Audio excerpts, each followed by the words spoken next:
3 à la bouteille.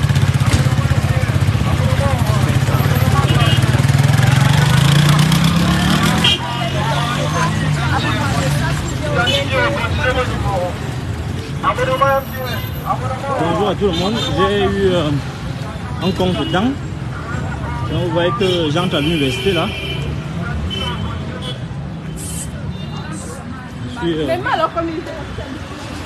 Je suis en retard par rapport à ce qui a été convenu. Mais permettez-moi d'arriver d'abord au bureau pour qu'on puisse donc commencer notre direct véritablement.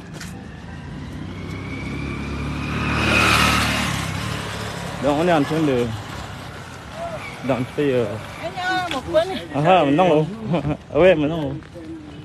Les collègues là qui me saluent. Le temps que vous soyez aussi connectés, on va descendre les marches. Vous savez que l'université, dans le bon vieux temps, avait construit une longue sorte d'escalier là pour entrer en faculté. Vous pouvez voir les étudiants qui sont en train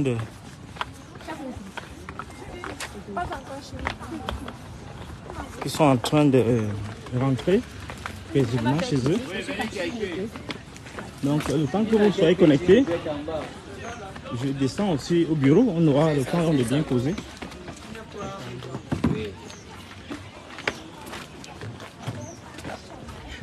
Donc connectez-vous le temps que j'arrive au bureau, on aura le temps donc de bien causer. Vous pourriez peut-être me signaler déjà si le son vous arrange ou l'image est acceptable. En vous priant encore de m'excuser parce que j'ai eu un contretemps. Je dois donc descendre au bureau. On ait les conditions idoines pour travailler.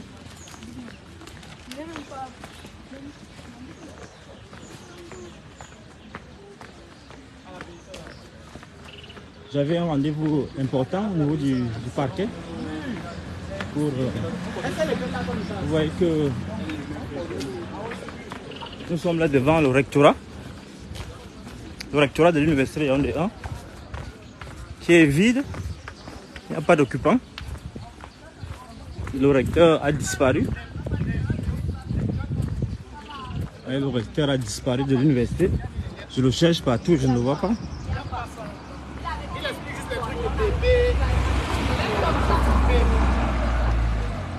Donc, quelques minutes et nous serons au bureau. On pourra donc causer, discuter et vous faire le point sur la situation actuelle. La situation qui prévaut pour les 3 enseignants de l'université Yaoundé 1 qui ont eu leur... qui ont connu une soi-disant rupture de contrat de la part de l'université, de la part du recteur de l'université Yaoundé 1. Nous allons donc vous expliquer la situation actuelle que nous vivons et ce que vous pouvez en retenir et ce que les étudiants et les parents d'élèves peuvent en retenir. Je vous remercie donc de patienter. Ça c'est l'ancien rectorat. L'ancien rectorat. Je me dirige vers mon bureau où je vous ferai le point dans quelques instants, autant que vous soyez tous connectés. Et je vous dirai les derniers développements dans cette affaire qui est d'une gravité à nul autre pareil. Bien évidemment, nous sommes au niveau de la bibliothèque, excusez-moi, au niveau de la bibliothèque de l'université. Vous voyez que nous sommes devant la bibliothèque, nous sommes en train d'aller au département de philosophie dans mon bureau. Et tout à l'heure, vous serez informé de ce qui se passe dans ce dossier. Et comme d'habitude, je tiens à vous rassurer sur ma fidélité à la vérité, sur l'intégrité morale, physique et tout ce que vous voulez qui encadre mon action citoyenne et la nécessité pour chacun de faire des sacrifices pour le bien-être de ce pays. Donc, excusez-moi quelques minutes, le temps que j'arrive à mon bureau. Nous sommes derrière là, au niveau de la faculté. Et je vais, donc devoir traverser la faculté et me diriger tout droit vers le département de philosophie où j'ai mon bureau.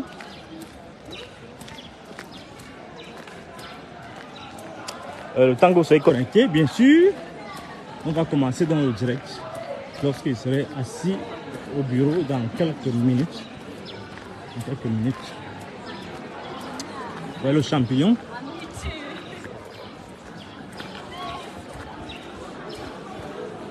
Le fameux champignon où les étudiants s'assoient pour attendre sagement leur cours.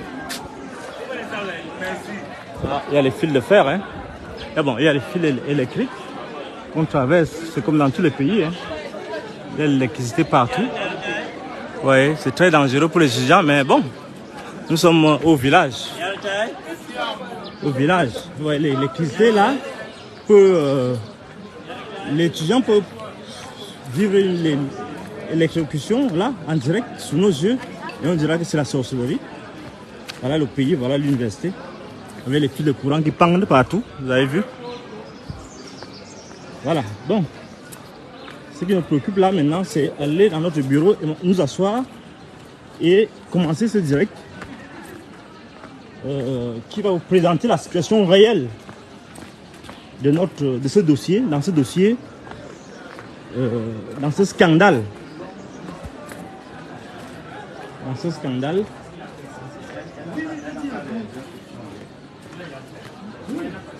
Voilà, nous arrivons au couloir qui mène à notre bureau. Le couloir, vous pouvez vous imaginer, il est tout sombre.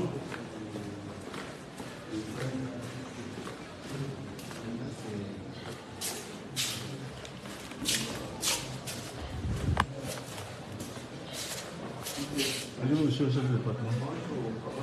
Ça va, ça va. Je vois mon nouveau chef de département qui doit quand même saluer, vous savez.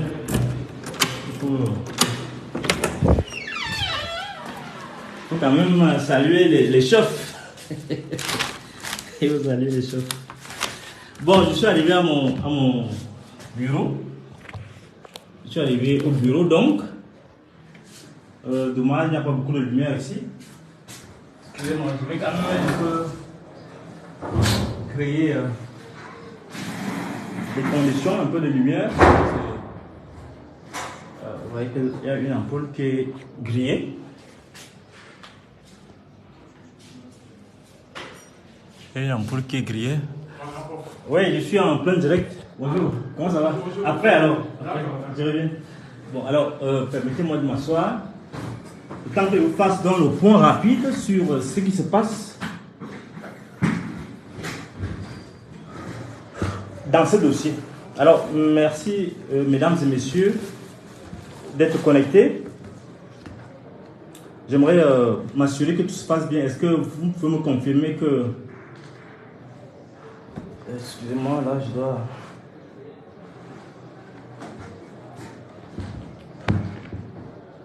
Vous pouvez me confirmer, excusez-moi là. J'avais rendez-vous au niveau du parquet et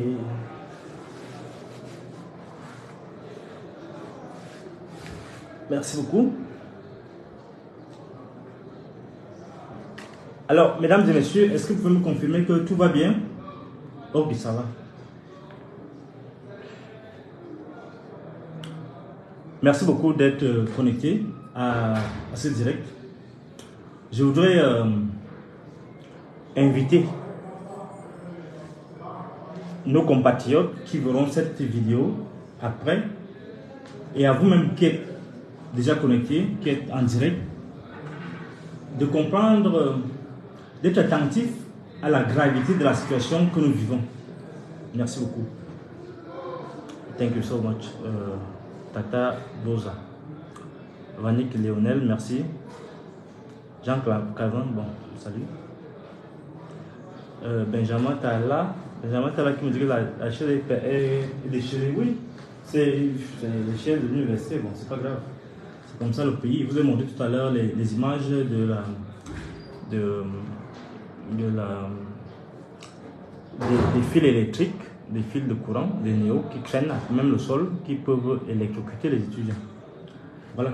Mais vous savez que on muselle les gens, n'ont pas le droit de parler. Bon, alors, allons aussi dans le vif du sujet. J'avais 2 ou 3 observations à faire d'abord avant de parler. Première chose, je dois vous rappeler que je suis un syndicaliste. Ça dit quoi? Ça dit que en tant que syndicaliste, je dois défendre les droits de mes compatriotes, les droits des étudiants, les droits des collègues, les droits même des parents qui dépensent leurs miettes pour que leurs enfants soient formés. Deuxième chose, la situation dans laquelle le pays est plongé, il ne faut pas en douter, ne permet pas d'avoir une éducation de qualité. Aussi bien au niveau maternel, au niveau primaire, au niveau secondaire et même universitaire. Troisième chose, ce que vivent les enseignants au niveau du secondaire, avec tous les mouvements de revendication, OTS, CK, tout le reste, avec toutes ces actions cumulées, démontrent à suffisance le mépris que ce gouvernement a à l'égard de l'enseignant. Et ce n'est pas une responsabilité seulement gouvernementale, c'est une responsabilité même des collègues qui sont nommés pour essayer de coordonner l'action éducative. Bon. Vous avez suivi très récemment, en août dernier, le 11 précisément, le recteur de l'université Yaoundé 1, l'université dans laquelle je fais ce direct, je suis au département de philosophie.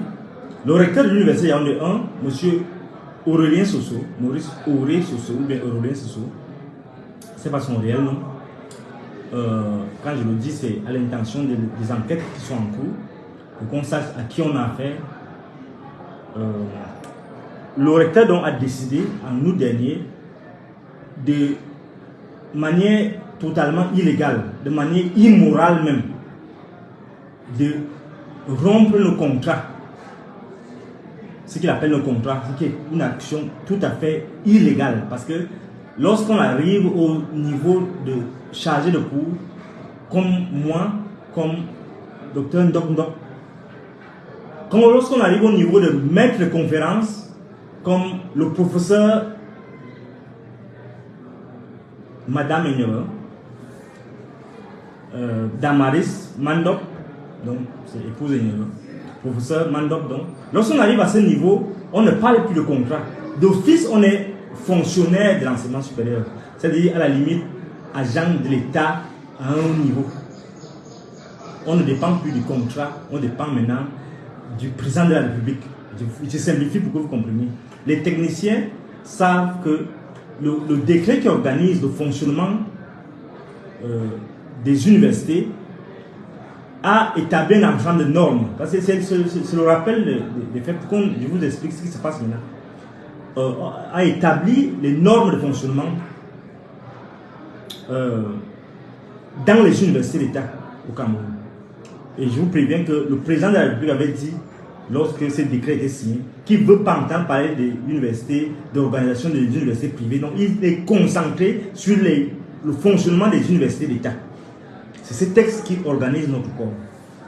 Et le recteur de l'université Yaoundé 1, en violation de tous ces textes, a décidé, en lieu et place du président de la République, outrage dans le chef de l'État, il a décidé souverainement, illégalement, illégitimement, avec une morgue qui n'a pas de nom, il a décidé donc de rompre nos contrats. Avec, il voulait dire qu'il décide de nous licencier, quoi. Mais je dois vous faire observer que sans être partisan du gouvernement, sans être partisan du RDPC, mais il y a des constances. Lorsqu'un pays fonctionne, qu'il fonctionne mal, fonctionne bien, il y a des choses qu'on ne fait pas. On ne s'arrose pas les droits, les privilèges qui incombent au président de la République.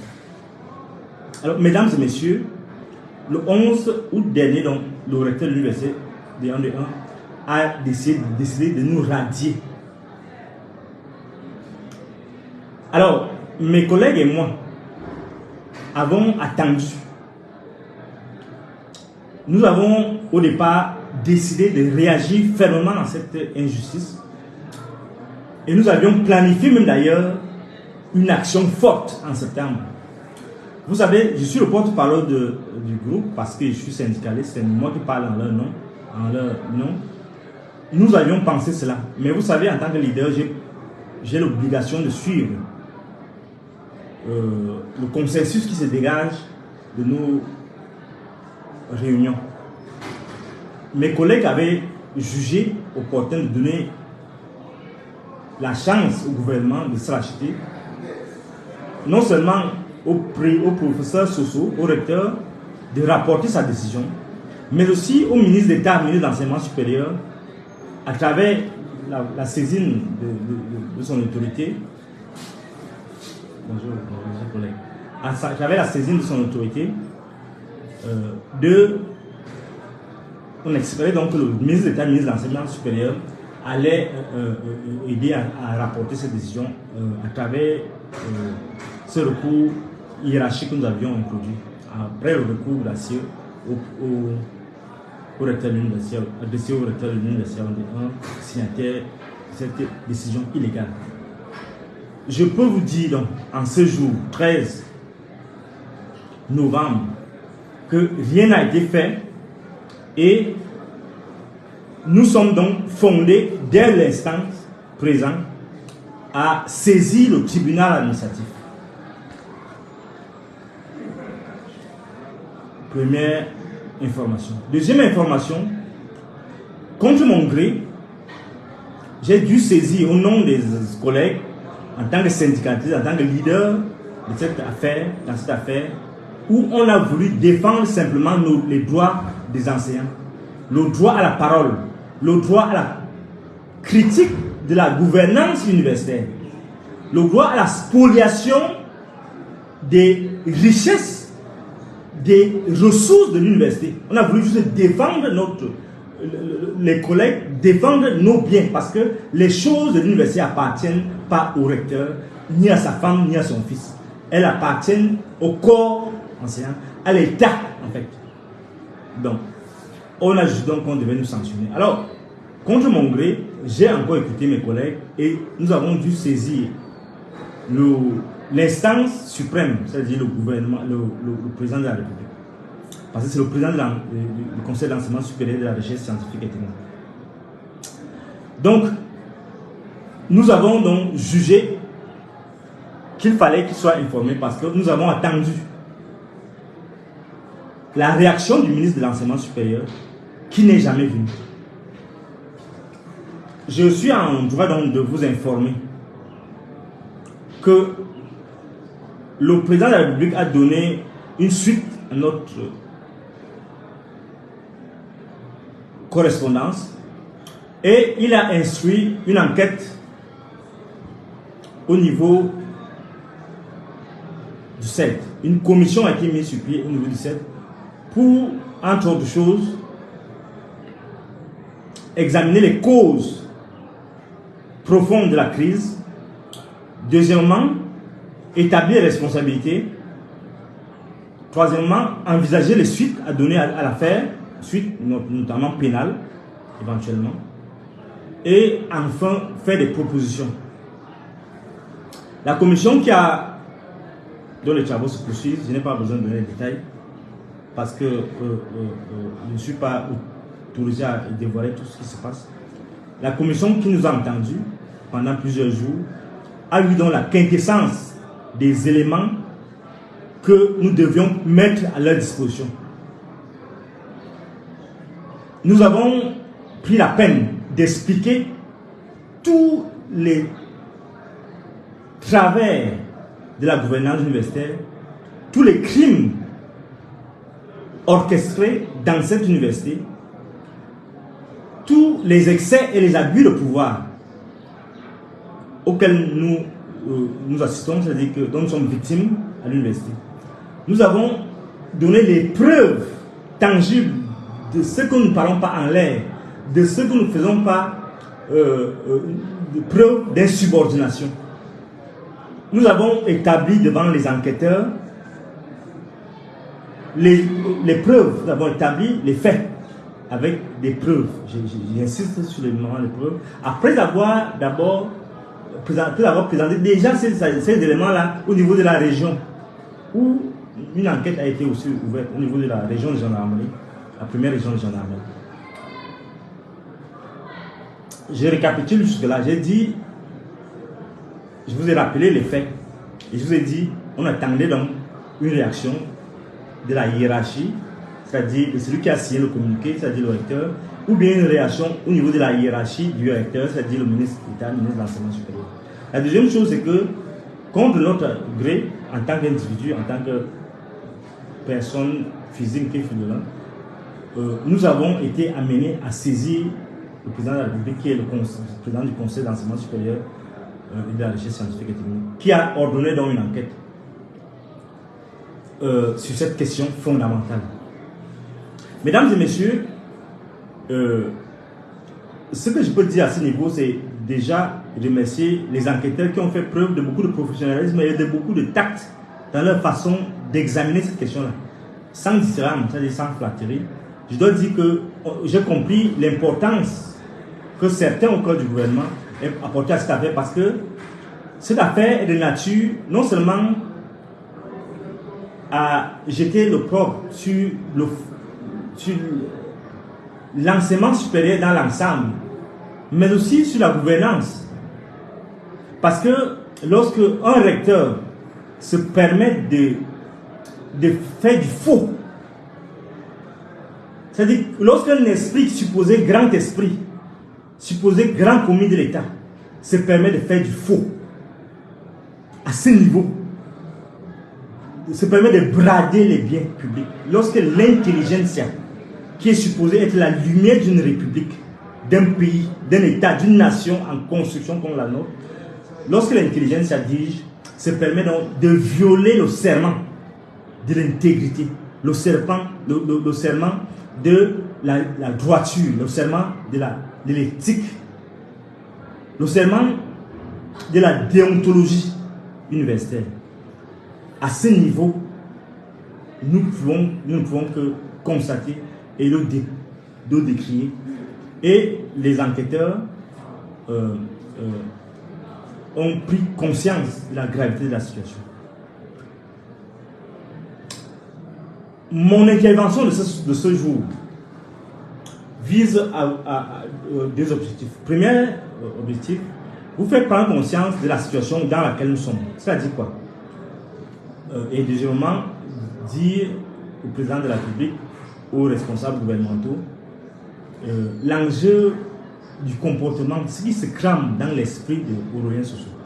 D'abord à vous, les étudiants, les enseignants, les parents, le contribuable camerounais.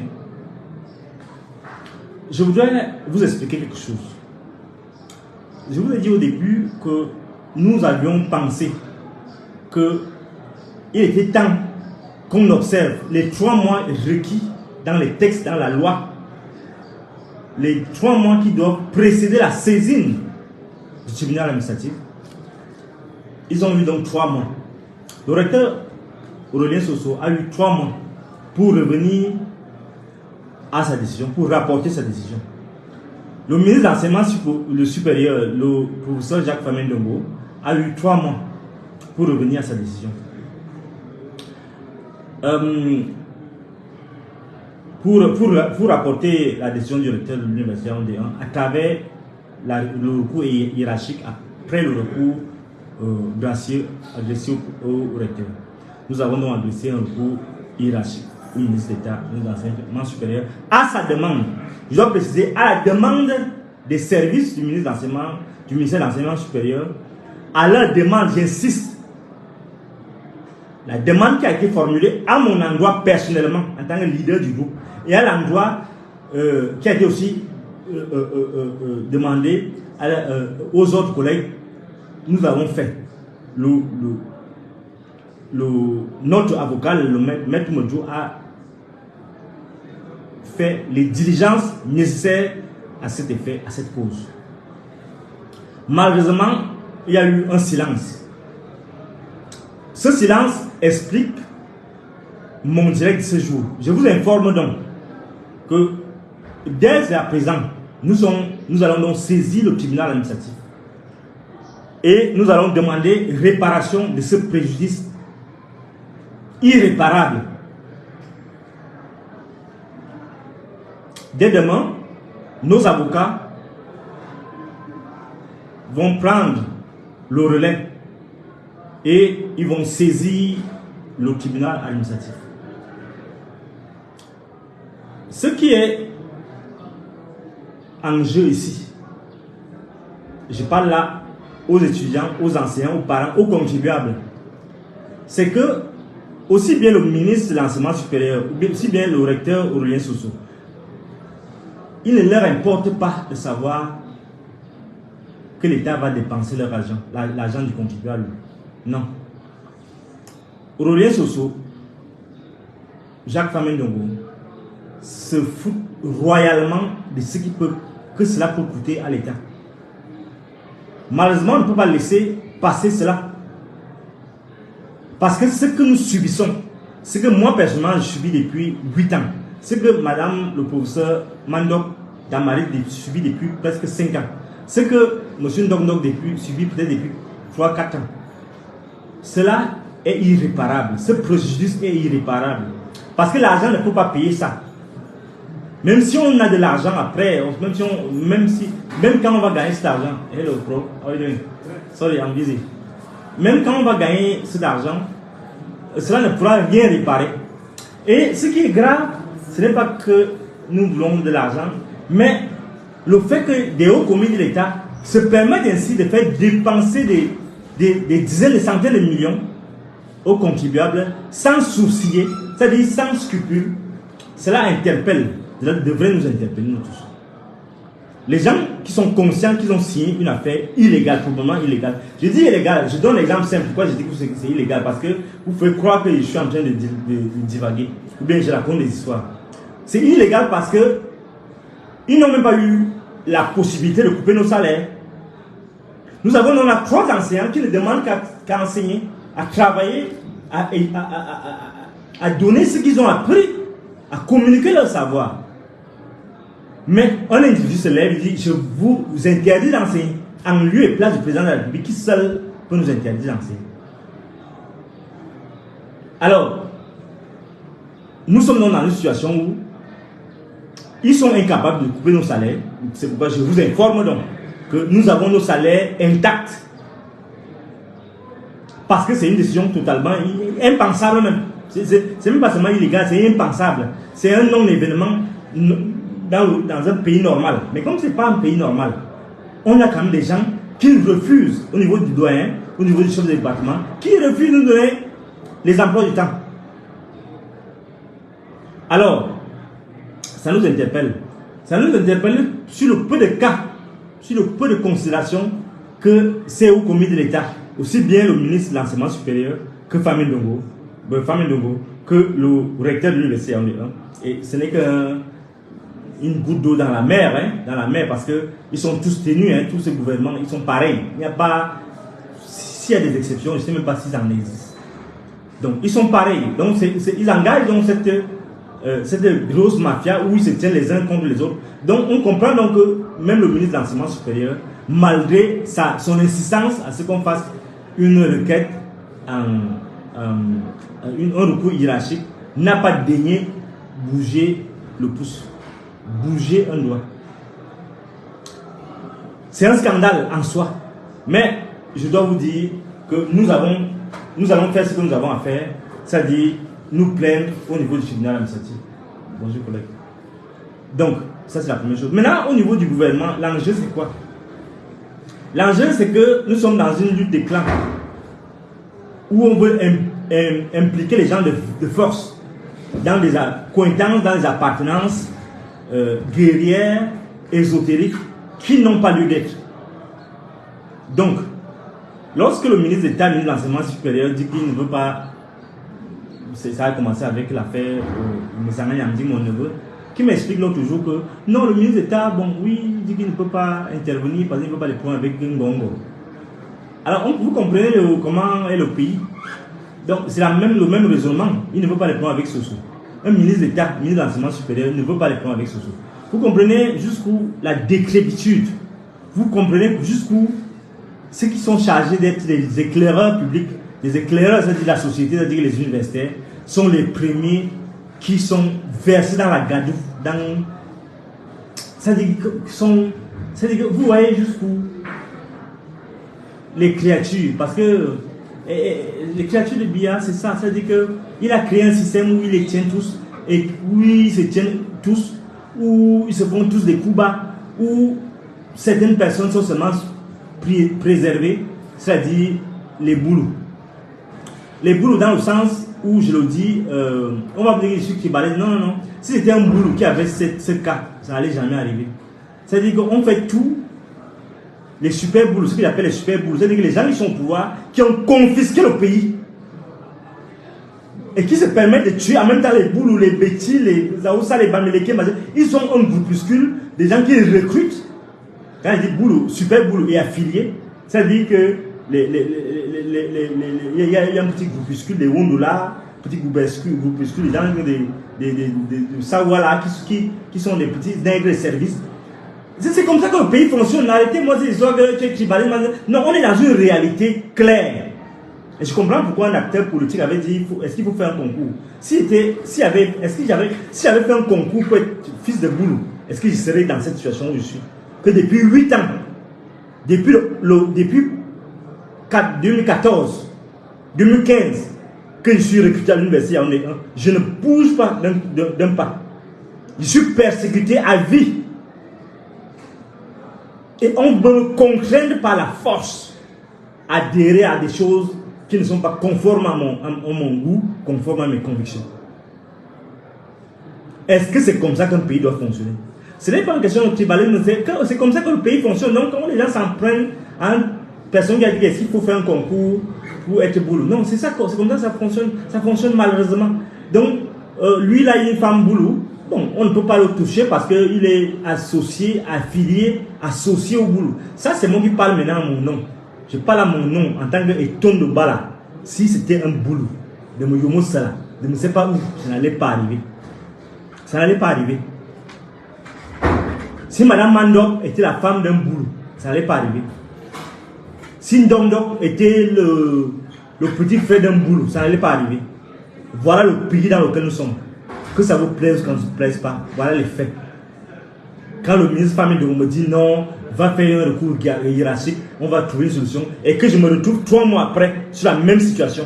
Vous me parlez de quoi? Vous me dites que c'est une république ça? Non, c'est la république des super boulots.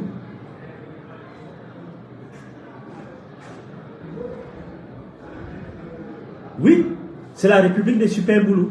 Des gens qui ont décidé que c'est eux. Et vous comprenez pourquoi le 6 novembre dernier, Jacques Famé a expliqué l'ontologie boulot devant la face du monde, sans soucier, à l'aise que Vomoka, c'est la terre promise. C'est-à-dire que tous les Camerounais doivent aller. Ce n'est pas la République, hein. C'est Vomoka qui devient l'horizon indépassable de la Camerounité. Pour être Camerounais, il faut penser, rêver, dormir, manger, déféquer boulot, déféquer Vomoka. Voilà, il a dit que c'est la terre promise. C'est ce pays. Donc, je voulais faire ce lien pour dire que il faut être lucide, très lucide, voir comment ce pays fonctionne et analyser les faits et comprendre les causes. Donc, justement, parce que les gens sont dans un groupe, une mafia dominée par les super boulots, ils croient donc que tout le pays leur appartient et que toutes nos vies leur appartiennent. Je leur dis donc, ici et maintenant, que peu importe ce que vous allez faire, le président de la République a pris ses décisions, il a organisé, il a ordonné une enquête, mais je ne veux pas décrier le travail des enquêteurs, je leur tire un chapeau parce qu'ils ont été professionnels, mais on sait jusqu'où vont les résultats des enquêtes dans ce pays. On espère que, comme les autres enquêtes, comme les enquêtes de Martinez-Zogo, ça ne va pas patiner. La commission d'enquête est sur pied, et à pied d'œuvre pour dévoiler les tenants et les aboutissants de cette sombre et lugubre affaire à l'université Yaoundé 1 qui impacte toute l'université, mais c'est à nous, universitaires, de nous ressaisir et d'être exemplaires. Parce que si nous ne pouvons pas être exemplaires, si le ministre d'État, le ministre de l'enseignement supérieur, c'est-à-dire le pape des cerveaux camerounais, c'est-à-dire l'Esprit Saint qui devrait gouverner la pensée dans un pays comme le nôtre, s'il est incapable de s'affirmer devant l'imposture, devant des morpions qui sucent le sang, les ressources de l'université, alors on peut désespérer. Mais on ne va pas désespérer, on va continuer à prêcher l'exemplarité, à prêcher et à donner l'exemple des gens, des autorités morales qui sont incorruptibles. Je voudrais dire à mes collègues que votre silence, pour certains, parce que beaucoup nous soutiennent aussi, le silence de la grande majorité, sous le prétexte des attitudes qui leur seraient désagréables de ma part ou je ne sais pas quoi, est un faux prétexte. Il y va de l'avenir de cette nation. Vous voyez, lorsque les gens, et je vais peut-être terminer par là, les gens comme OTS sont engagés à subir tout ce qu'ils subissent dans les lycées, et que nous autres, nous soyons occupés à revendiquer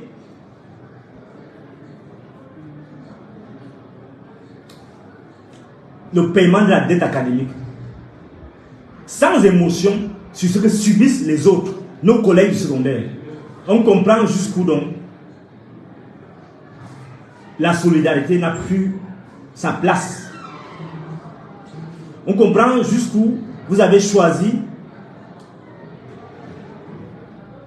de renflouer votre petitesse, votre portefeuille, votre compte en banque par rapport à l'avenir des enfants.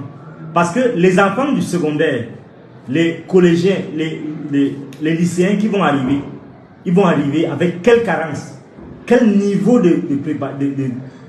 avec ce que nous vivons comme grève au niveau du secondaire. Est-ce qu'on peut prendre conscience de cette situation et se ressaisir et encore faire bloc pour que ce gouvernement change son fusil d'épaule? C'est cette exhortation, c'est par cette exhortation que je m'en vais vous dire que dès demain, donc, nous allons entreprendre donc, à notre niveau les diligences nécessaires pour que nos droits soient respectés au niveau du tribunal administratif, puisque le recours gracieux, aussi bien le recours gracieux donc adressé au recteur de l'université de 1 que le recours hiérarchique adressé au ministre de l'enseignement supérieur n'ont abouti à rien, et que l'enquête ordonnée par le président de la République, où nous avons été auditionnés pendant longtemps, pendant plusieurs jours, jusqu'à tard dans la nuit, de 22 h, est en cours, nous n'avons pas d'autre solution que de saisir le tribunal administratif dès demain et de demander des réparations, des dommages qui, pour ma part, devraient s'élever, la demande que je vais formuler, à 1 milliard de francs CFA. Merci beaucoup. Et je vous tiens informé de la suite. Bonne soirée.